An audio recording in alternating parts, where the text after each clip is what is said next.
A paz do Senhor para os irmãos. Irmãos, eu estava vendo minha esposa falar aqui. Ontem, ela estava tão ruim que era mais ou menos 8 horas, 9 horas, estava debaixo de uma coberta. Aí eu cheguei e falei assim: eu tenho que ir lá procurar se ela está doente. Como que o esposo não chega perto da esposa, sabe se ela está doente, se ela está precisando de remédio, né? Aí eu cheguei e falei: bem, você está doente, você precisa ir no hospital, você precisa buscar o remédio na farmácia, né? Ela falou: não, bem, porque assim, às vezes a dor do coração da gente, que a gente sente, às vezes não é remédio, mas é uma palavra do Espírito Santo, é uma palavra do marido, às vezes você conversar, saber o que é o motivo, porque muitas vezes o marido pensa assim: não, ela está lá, deixa ela lá, quietinha no canto dela, não vai saber. Então eu fui perguntar, ela falou: não, bem, eu não é remédio. Agora, o que eu queria falar para os irmãos, que a palavra de Deus é uma palavra viva. Basta a gente pôr na posição. Eu me lembro que antes de 96, eu fui um homem que tinha dinheiro, eu fui um homem que era bom para a família, para os filhos, mas eu não tinha Jesus no coração. Eu não sabia o que era Jesus. As pessoas pregavam para mim.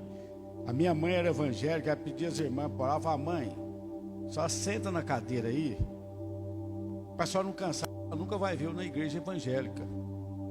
Eu ia na igreja católica, mas dali já saía com a turma para ir beber cerveja. E eu me lembro que eu tomava 3 salários de cerveja por mês. Eram umas 15 cervejas por dia, mais pinga. Era uma coisa absurda. E eu fazia aquela conta, analisava, falava: gente, eu gastei esse tanto de dinheiro. Mas eu achava que o prazer, eu achava que a vida estava na cerveja, estava no álcool. E um dia, eu lembro mais ou menos em 94, o Zé Garrote me convidou para me fazer um trabalho de conversar com as pessoas para votar no irmão dele para vereador. E naquele tempo você podia escrever numa porteira, você podia escrever numa parede a propaganda das pessoas.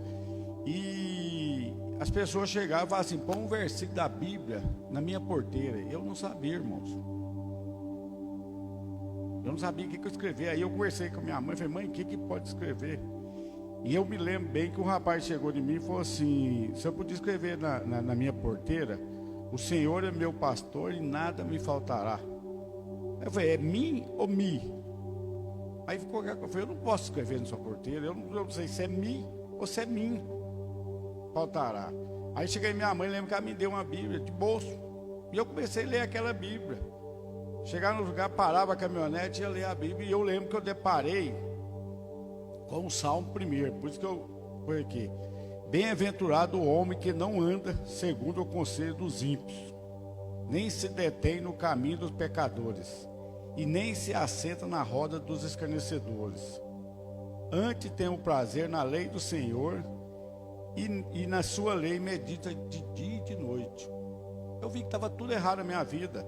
Aquele rapaz que vivia em bar, falando da vida do outro, falando da vida das mulheres, às vezes olhando para uma mulher diferente. Eu falei: está tudo errado, eu vou buscar Jesus. E comecei a meditar nessa palavra. E cada dia que eu meditava, Deus falava algo novo na minha vida.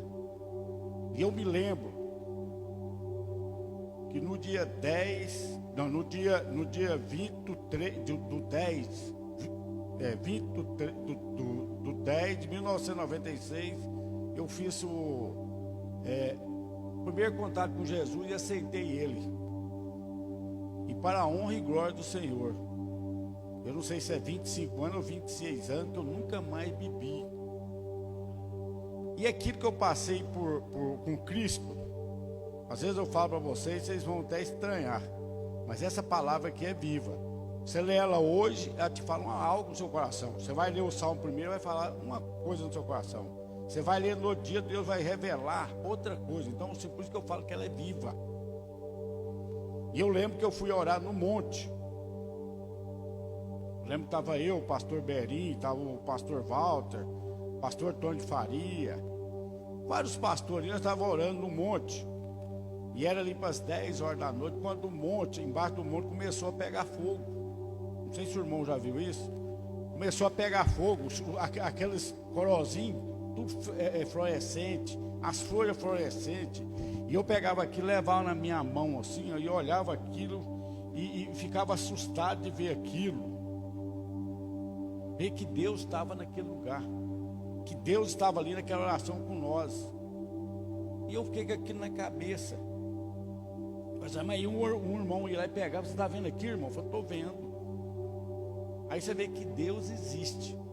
E eu me lembro que um dia no Fantástico, um pastor lá dos Estados Unidos falou para um homem muito rico lá que ele ia mostrar aquilo para ele.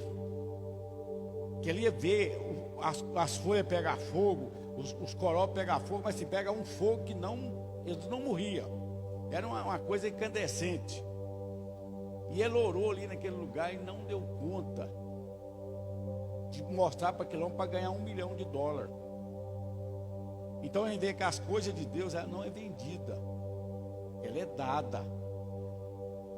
É igual a Eleusa falou, que é água da vida. Se você bebeu, irmão, depois tanta coisa que eu passei, e Deus me honrou e honrou minha esposa. E outra coisa, eu passei a viver e interpretar aquele homem de antes. Hoje não é aquele homem mais. Eu era um homem bruto, eu era um homem ignorante. Se você mandasse eu passar de carro em cima de você, eu passava. Se você mandasse te dar um tapa na cara, eu dava. Então era um homem perigoso. Não, mas quando Deus falou comigo e mostrou essa palavra, e eu falo para todos vocês, eu mudei, eu me transformei, e hoje eu sou um homem que louva a Deus e agradece todo dia. Esse dia um pastor mesmo estava aqui e falou para mim, falou: irmão, aqui eu estou vendo um homem de fé, um homem que conversa com Deus. E se eu for contar mais aqui para vocês, irmão, eu acho que eu vou a noite inteira aqui. Esse dia minha menina chegou comigo, conversando comigo. Ela está fazendo faculdade em Volta Redonda de medicina. Ela chegou e falou: pai, eu tenho que pagar isso, isso, isso. Eu falei: tá, eu não dou conta. Eu não dou conta, minha filha. Eu falei: pai, como é que nós vamos fazer? Eu falei: eu não sei. Eu vou entrar no meu quarto. Fui lá, entrei no meu quarto.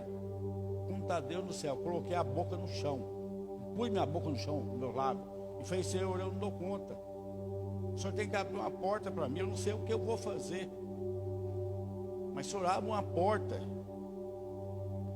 E eu lembro que passou assim uns 4 dias, eu fui para Calcilândia. Quando eu estava voltando, ela ligou para mim e falou: pai, eu conversei com o reitor aqui, ele me deu um desconto de 30% na mensalidade. Aí eu encostei o carro e comecei a chorar. Ela falou: pai, eu não estou entendendo, é para o senhor ficar alegre, agora o senhor está chorando. Eu falei: minha filha, eu estou chorando de alegria, o tanto que Deus é bom, o tanto que Deus é misericordioso. Aquilo que você pede, tem 3, 4 dias que eu pedi para ele, hoje ele está fazendo.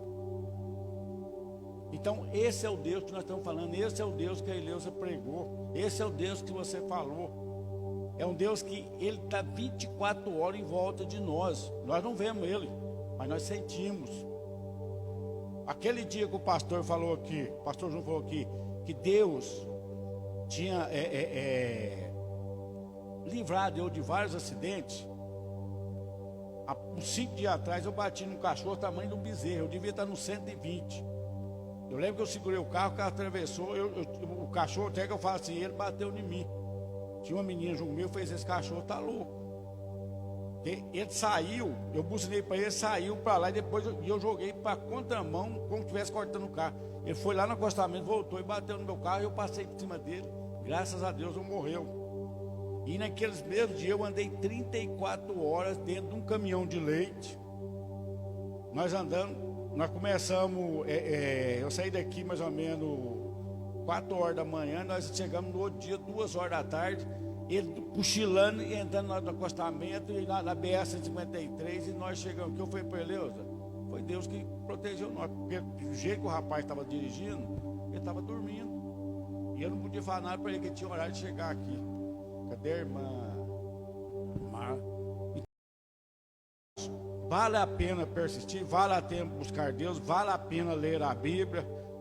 Eu até falei para ele: eu falei: Deus, eu acho que você não vai dar com falar não, porque a angústia que ela estava ontem, mas Deus é misericordioso. Amém, gente.